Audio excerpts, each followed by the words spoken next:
We first started off the business with savings from the founders. So myself and Viren, we put in our own savings into the business, and then that's how we initially started off. And then we started also looking around to see where else we could get financing. So in Malaysia, actually, there are quite a number of grants that are available that we decided to apply for. I mean, if you can get free money, why not?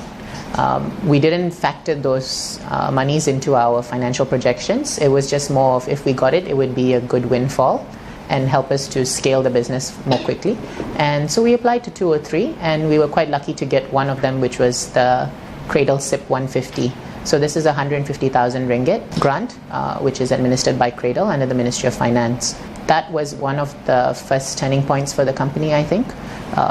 It allowed us to really commit to the business and start hiring people, because then we could already get a runway and we could budget what we could spend on.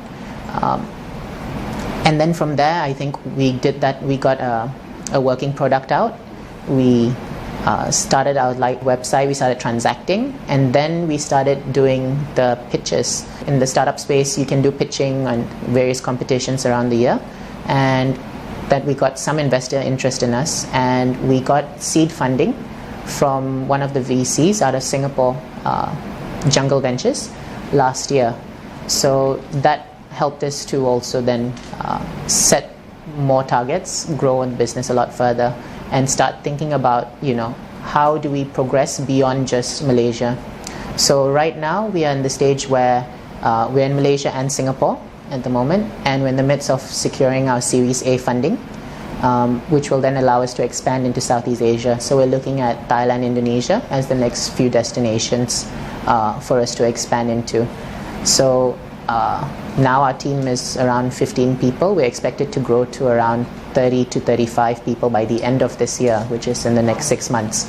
So it's actually a very rapid phase that we're going through right now of scaling up the business. And that's actually been possible because of the funding that we've received. It was quite a decision to decide between going down the organic growth method versus funded approach. But we figured that in a B2C environment, e-commerce especially, a lot of marketing money was required to get that mass scale that we required to make our business viable. And we thus decided to go down the funding approach. And that's how we've dealt with finances so far.